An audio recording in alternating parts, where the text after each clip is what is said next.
What a full house. Thank you for joining us. We are going to move as expeditiously as possible, though I hope you've brought your sleeping bags and bunny slippers because we may be here for a few hours tonight, but we will get our work done. The order of agenda will be health, human services, resources, transportation, public safety, judicial labor, state administration, higher education, K through 12 and child care, and then there are a number of supplemental report language items that we will deal with at the very end. So turning to health, and we will begin.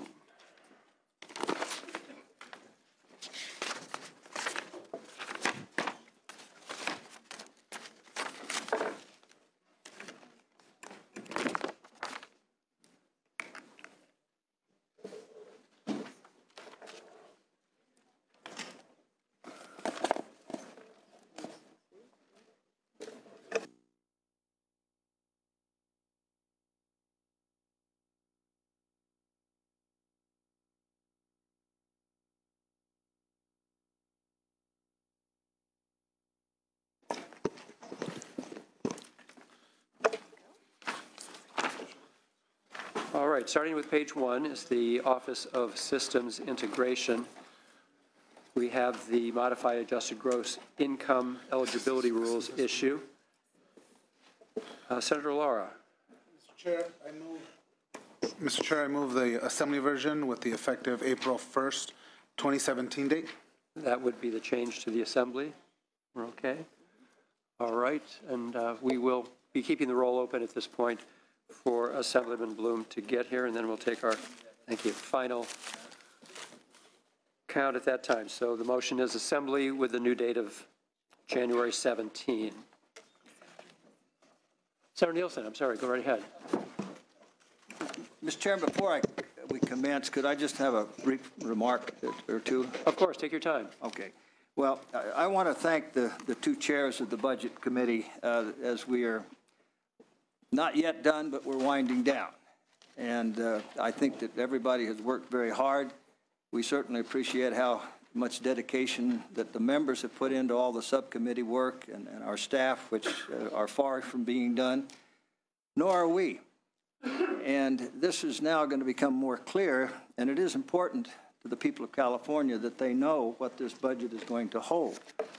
Thank you to the chairs that we've gotten some knowledge of what we're going to be voting on. Started coming in around 11 o'clock. And Mr. Chairman, you've offered 72 hours if you could make it. And if it's a little bit less than that, we don't mind. We'd appreciate it as much as time as we can have, because we represent the people. We're their voice and their eyes and their ears, and therefore we need to know. We're very pleased to see that the governor's budget has been realistic and responsible, and I would argue with a long view, to avoiding the pitfalls of the past, where when we've had increased revenues, at least 2 times out of 12 years, those revenues have been spent, one-time revenues on ongoing expenditures, and that resulted in 2008 on a $45 billion deficit. We cannot go down that pathway again. And one other caution I'd have, it's a habit that the legislature has gotten into over a long period of time, and it appears to me there may be more restraint this year, which I'm happy about. But trailer bills, historically those were solely and singularly to implement the provisions of the budget. And there, in my memory and my earlier years here, 4 or 5 of those are all we had a year, and we've had well over 20 in some years. Doesn't look like it's going to be that many this year, but they are trailing far too long from the passage of the budget.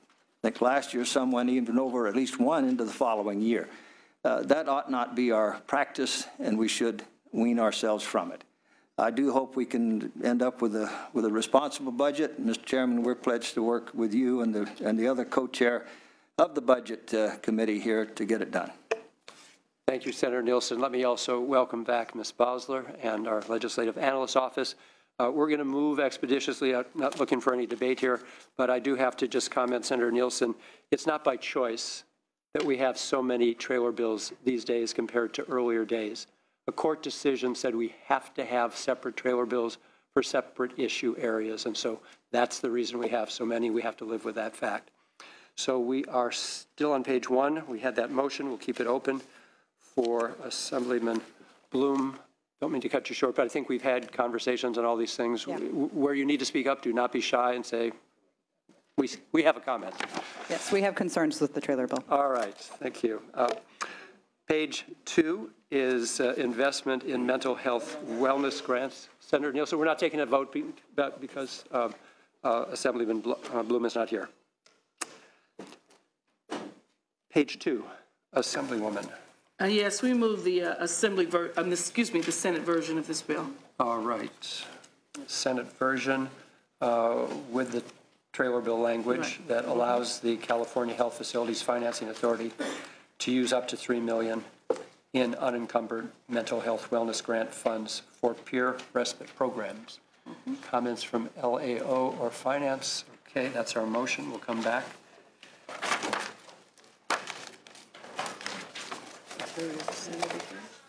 Page 3 is full restoration of adult dental benefits.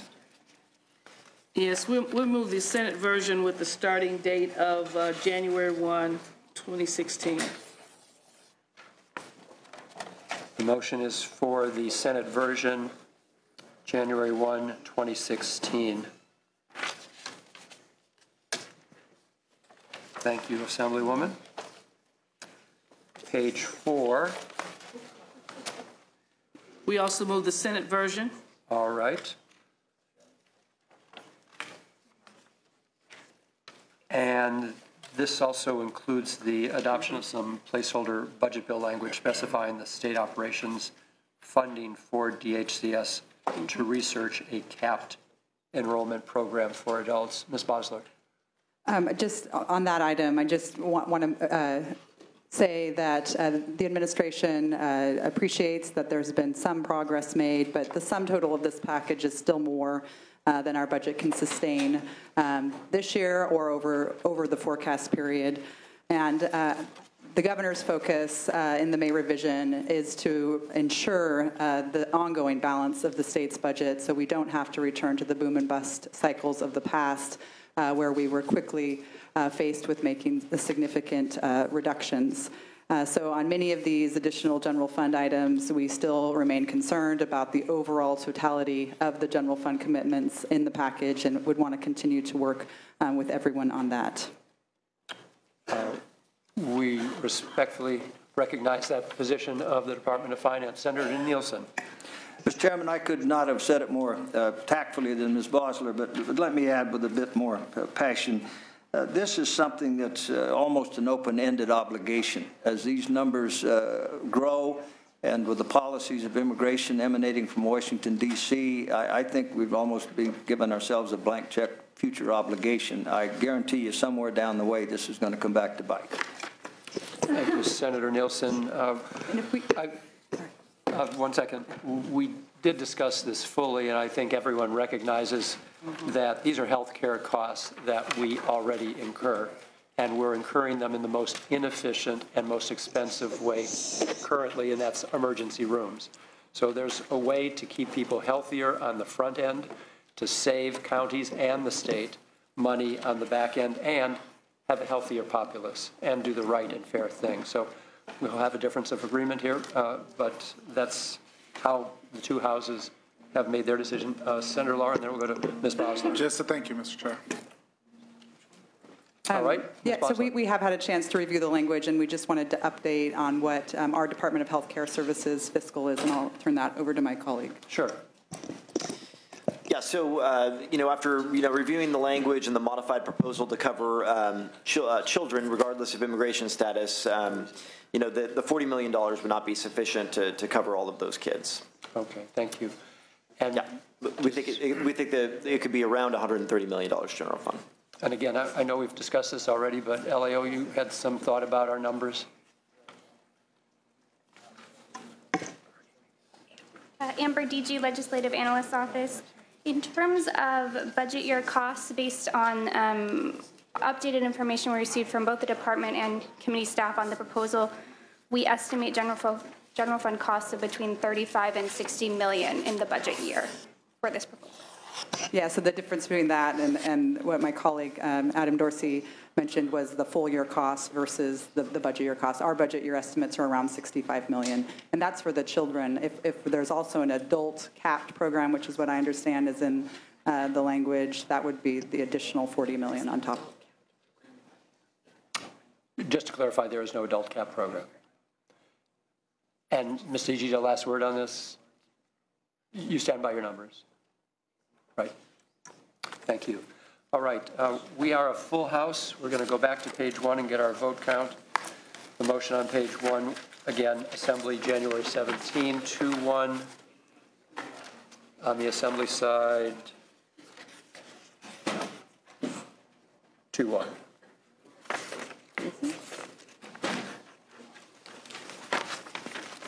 Page 2, the motion is Senate. On the Senate side, 2-1.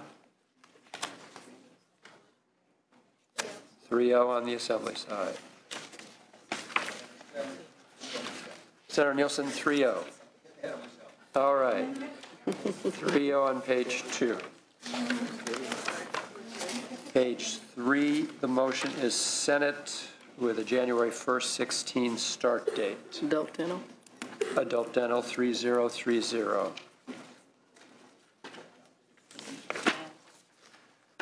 Page 4, the motion was Senate.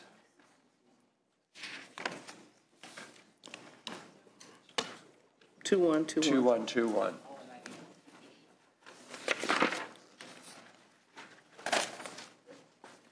Moving on to page 5. So this is AB 97 provider payment reductions, and we do have a compromise.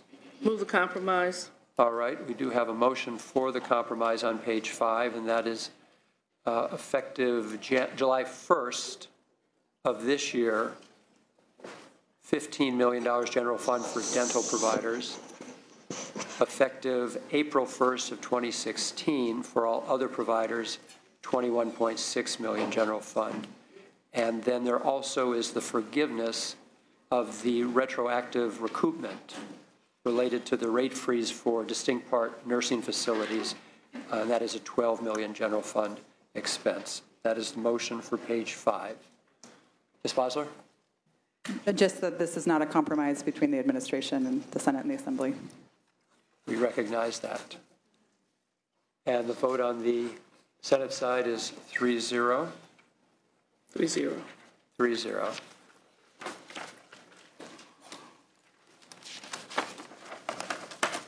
Page 6 is the Medi-Cal dental anesthesia rate. Move the Senate recommendation. We have a motion for the Senate.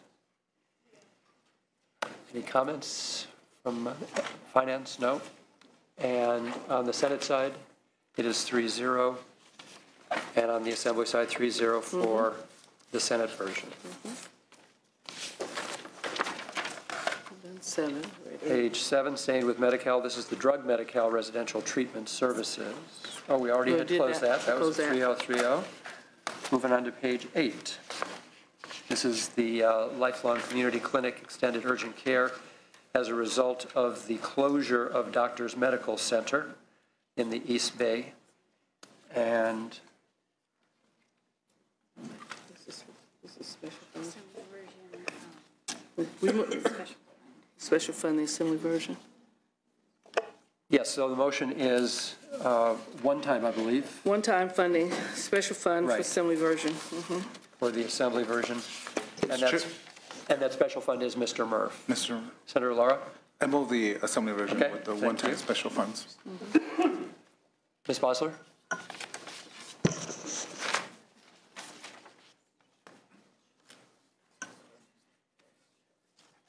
Mr. Miff? Yeah, I think Right, there's Mr. Murph? potentially general fund pressures in the out years related to spending down the Mr. Miff balance. We don't think the 2 million is necessary. You know, I would ask anyway. Thank you. And it is Mr. Miff. And the vote on the Senate side is 2-1. 2-1 on the Assembly side.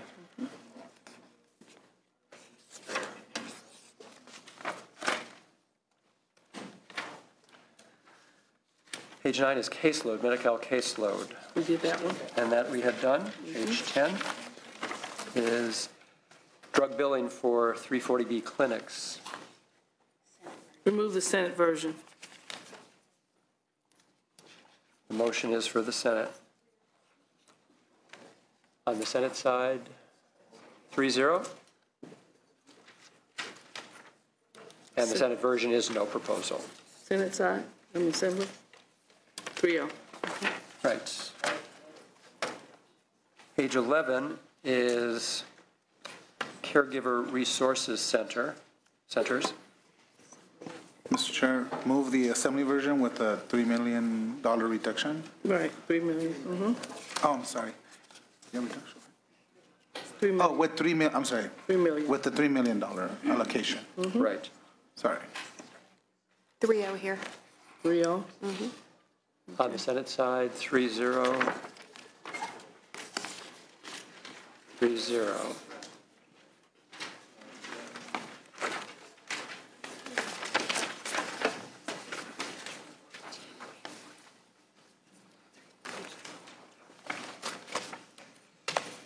Page 12 is the Naloxone grant program, which we had discussed. Mr. Chair, move the Assembly version. All right, that would Is it 2 million?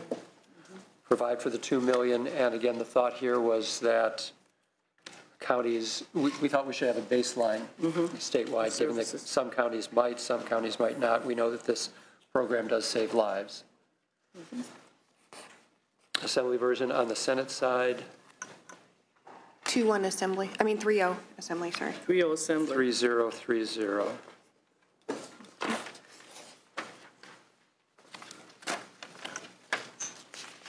Thirteen we took care of, 14 we took care of. We're on to 14.1. 15? There's an errata page, Oh, separate. and we want to thank the LAO. You had identified an error. And so there's some significant general fund savings. We're going to take it. So we would have a motion by Senator Laura to recognize the LAO's finding and adopt the $187.4 million as such. So move, Mr. Chair. Thank you. And I just want to mention that we agree with the correction of the savings of $187.4 million. And thank you, LAO. 3030.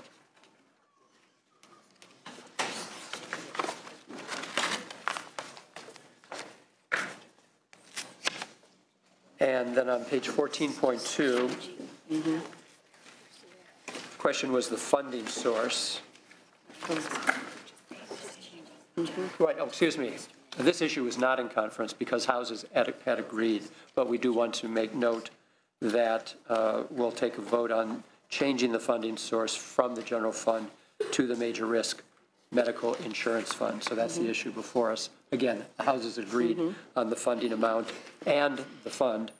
Now the issue before us is changing the fund.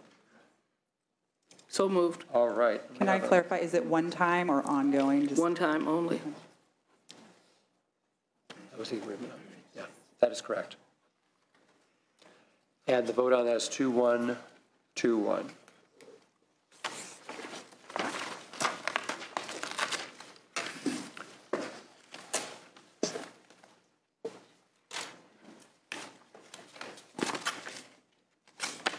So moving to the Department of Public Health, page 15 is hepatitis C linkage to care projects.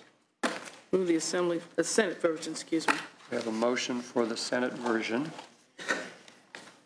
which approved funding for the project, $462,000 for state operations and $1.7 for local assistance. 2-1 Assembly. 2-1 in Assembly. 2-1. 2-1 on Senate side, 2-1 Assembly.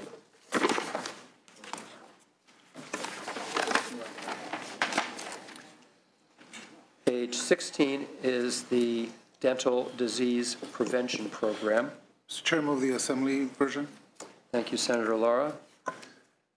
3-0 Assembly. Rio Assembly. All right, and this was a program that was suspended during the darker years of 2009. Clearly, we can help keep 500,000 California children from missing school as a result of the most prevalent infectious disease they'll experience, which is entirely preventable, and this is a prevention program. So the vote on the Senate side is 3-0, and on the 3-0. Assembly, it is 3-0.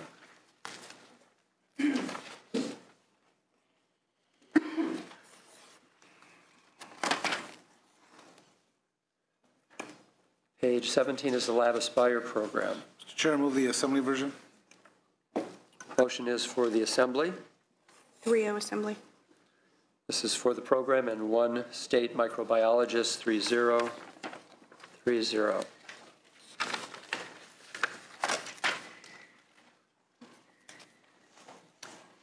'18 is hepatitis C rapid testing kits. Move the Senate version.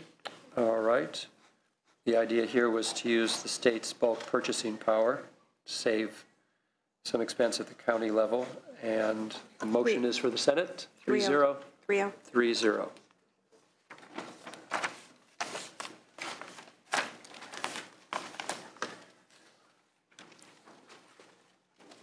Page 19 deals with PrEP access. This is the new pre-exposure prophylaxis that's available to help prevent new cases of both hepatitis C and HIV.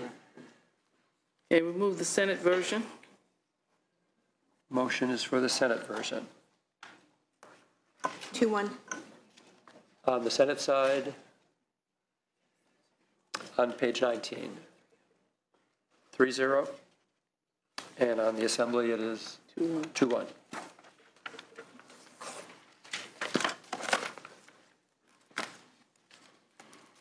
Then our last page in health is page 20, licensing and certification timelines.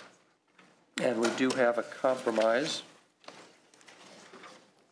Move the compromise. All right. I would just note that staff have been working hard on this, and we are in agreement with portions of the compromise, but we still have a few outstanding issues. All right. Thank you for that, Ms. Bosler. 3-0. 3-0. Mr. Chairman, let's go back to page 19 and change that to 3-0 on the Assembly side, please. No problem at all. So the vote on page 19 would be 3-0 and 3-0.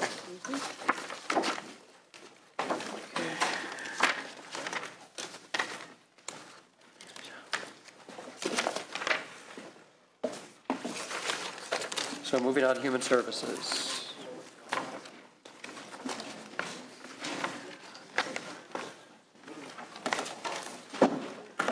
Tricia, do you need that?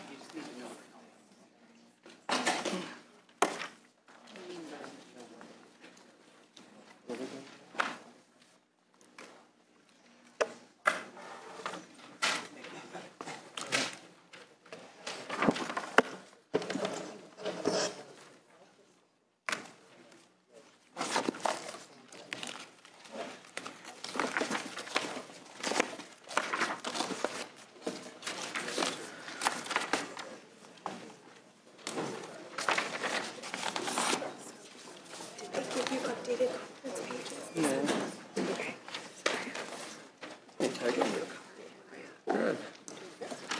Yeah.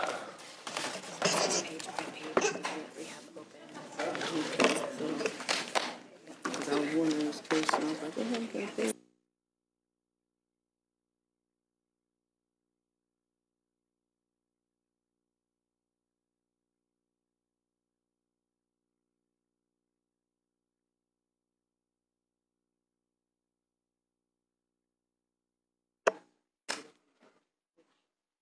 So in Human Services, page 1 is the issue of Porterville and Secure Treatment Program.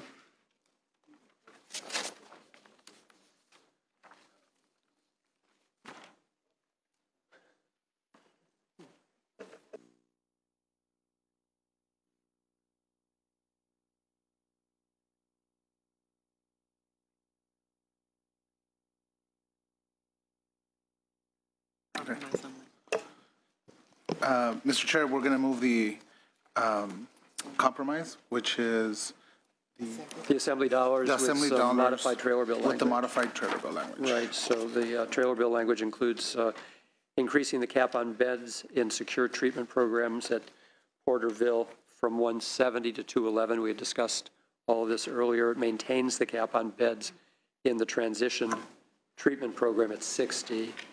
And then we clarify who can be served in the programs. Additionally, we require transition planning activities to occur for persons in the transition treatment program. And lastly, to require additional transitional activities to occur for persons placed in the TTP for longer than 1 year, and require the department to report to the legislature on March 1st of next year on these residents. Ms. Bosler?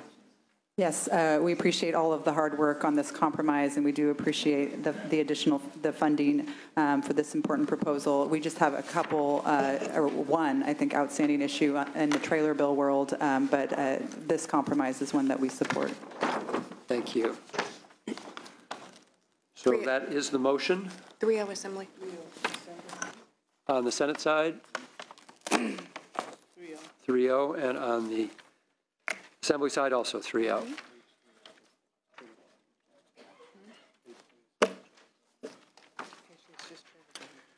Moving on to page 3.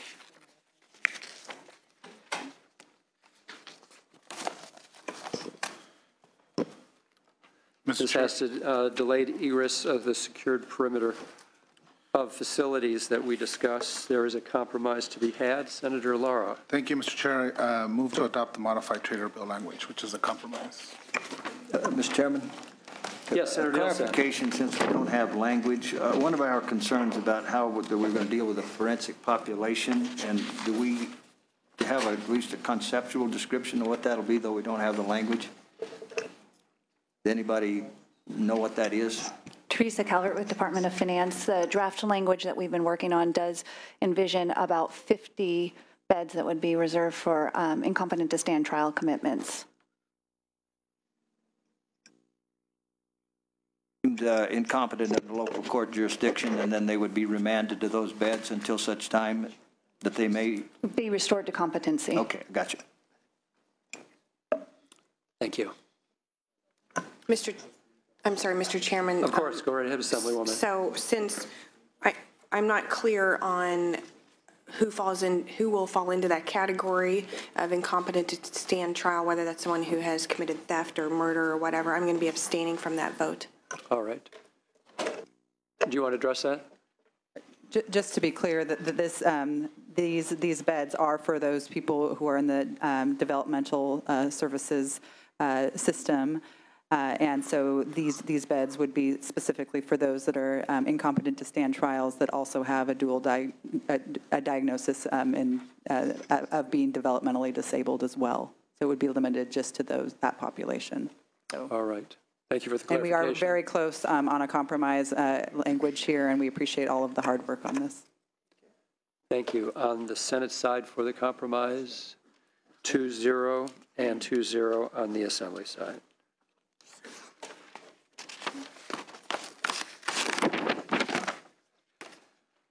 Page 4 is the self-determination program provisional budget bill language and some placeholder trailer bill language. We do have a conference compromise that would clarify that persons moving from developmental centers are eligible for this program, and also to authorize finance to approve an increase in the number of participants above the existing 2,500 cap following notification to the JLBC.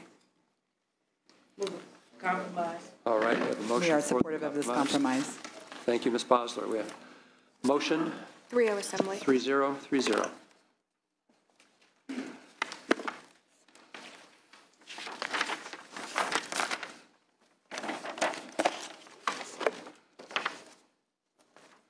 Page 5 is the IMD clarification, Institutes for Mental Disease.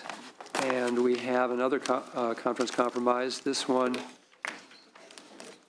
adopts modified trailer bill language to clarify responsibility of a regional center when a consumer is placed in an IMD, regardless of who makes the placement. Also to require an IMD to notify a regional center if it is known that a person placed in the facility is a regional center consumer. And lastly, it requires the collection and reporting of information regarding regional center consumers placed in IMDs. Move the compromise. 3-0. Thank you, Assemblywoman. 3-0. 3-0. We are supportive of this compromise. Good. Thank you, Ms. Bosler. Page 6 is another conference compromise. This has to do with the Fair Labor Standards Act and overtime. The modified trailer bill language requires the Department of Developmental Services to consult with stakeholders to evaluate the impact of this regulation when it is implemented on consumers and providers of regional center services. Move the Senate with compromise. Okay. Motion for the conference compromise. 3-0. 2-0. I mean, yeah, 2-0.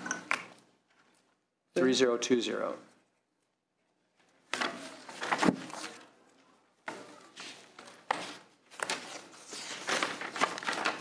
Page 7, another conference compromise. This deals with addressing disparities in service delivery. The modified trailer bill language in the compromise requires that regional centers provide a written copy of an individual program plan to a consumer in a threshold language if it's requested, and to do so within 45 days. It also requires regional centers to report on the number of instances when the provision of a written IPP to a consumer in a non-threshold language has exceeded 60 days, requires regional center performance contracts to include the measurement of a regional center's progress in reducing disparities, requires the department to consult with stakeholders to interpret data related to disparities, to identify barriers to equitable access to services, and to develop recommendations. And lastly, it will require the department to report on the above efforts during the 2016-17 budget process. Move the compromise. 3-0. We have a motion, Ms. Bosler.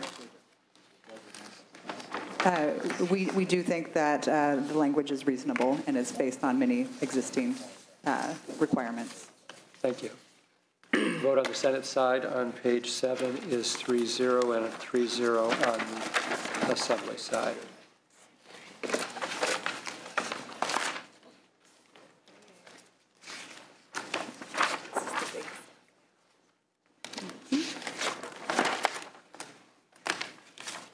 Page 8.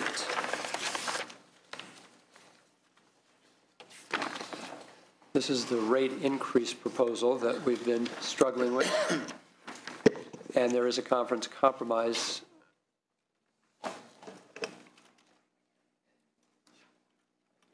Mr. Martin, would you like to walk us through this compromise? Sure. Thank you. Okay, so on July 1st, 2015, 5% targeted rate increases for supported living services, supported employment services, and respite services, a 2.5% rate increase for transportation services, regional center operations increases, 1 dental coordinator per regional center, 1 forensic coordinator per regional center, and a 5% increase in clients' rights advocacy contract.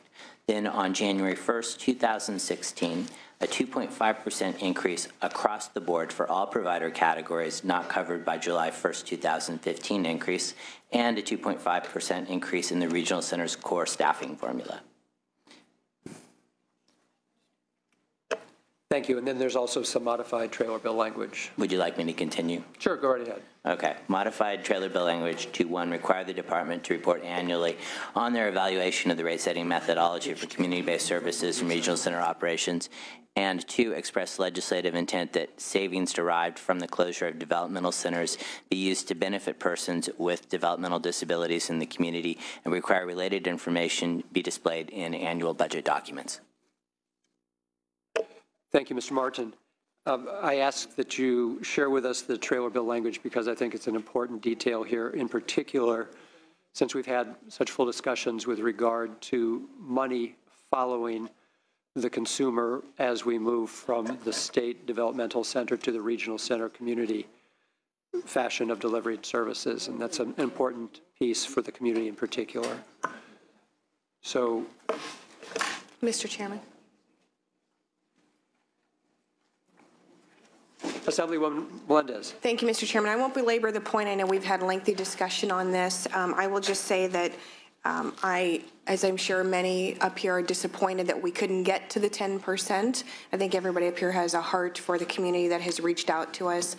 Dr. Weber and I had a nice discussion prior to us all convening about perhaps some ways we can look at this a little more closely next year. I know this is a disappointment to this community, but I appreciate the effort that went into it, but awfully disappointed it's not that 10%, but thank you for the hard work. Assemblywoman, thank you. Your comments are very welcomed because in a perfect world, we would be restoring it entirely. This is really a compromise in the truest sense in that we split down the middle everything that the Senate wanted to do as well as what the Assembly wanted to do. So we will continue to work on it, and with this trailer bill language, continue to ensure that as we make our final steps, ongoing steps, and it will take some years to get to a full community delivery of service, that those monies saved in the developmental centers will not be thrown into the general fund, that we intend for them to go into the community. Assemblyman Bloom. Well, sometimes our glasses are half empty and sometimes they're half full. And I just want to say that I think that this represents a big step forward, even if it's not a perfect step forward. There is more to do. There's more to do on a lot of issues in the budget. But I'm grateful we were able to get to this place. Thank you. Mr. Chairman. Senator Nielsen. Let me echo the sentiments, and very much from the heart, as one who many years ago as a naive senator went to tour Sonoma State Hospital and came to know the families and the challenges that this population suffers, but also being aware of the opportunities that can be available to them if we provide them. So I think our collective hearts are in the right place, and I trust that this is a step forward and there will be further ones ahead. Thank you, Senator Nielsen. One of the points that we've made through this entire conversation and deliberation and process is that it would make no sense for us. In fact, it would be heartbreaking and not only penny wise and pound foolish to let our local infrastructure of service fall to pieces as we shift from state to community. So we've got to invest. We know this is a step forward. We're moving in the right direction. Ms. Bosler.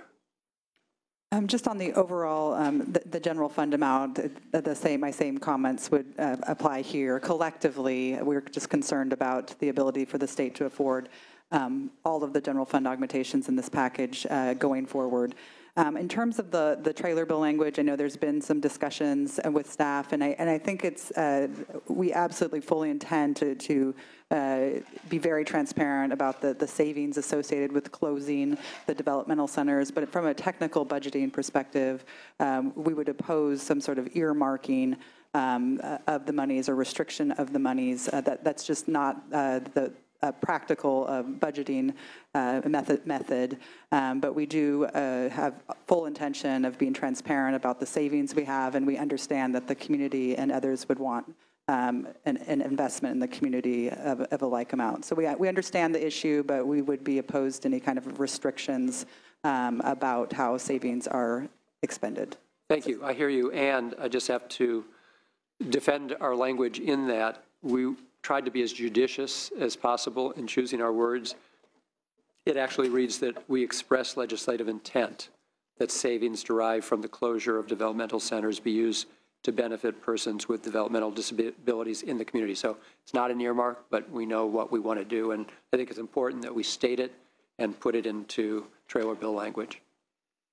So we have a motion for the compromise, and it is 3-0-3-0. Senator Nielsen, one more thing we have in common is that we've both represented the Sonoma facility. Yes, when I represented Marin and Sonoma, it was in my district. My first 2 years in the Senate. My first Senator, just 4 years. to add to the narrative, you know, it's a very challenging thing to deal with these circumstances. But once you kind of adjust yourself to it, as the families have had to and of the staff have had to, you don't look at the tragedy or the pain, but you look at the hope.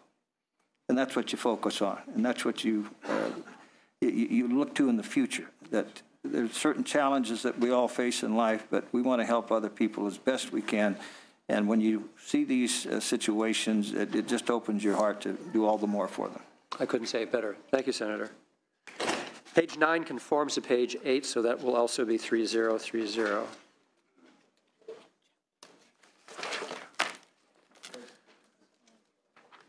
Moving to the Department of Aging, we have the State Long-Term Care Ombudsman Program. We've discussed this thoroughly. Assemblywoman Weber. I move the Assembly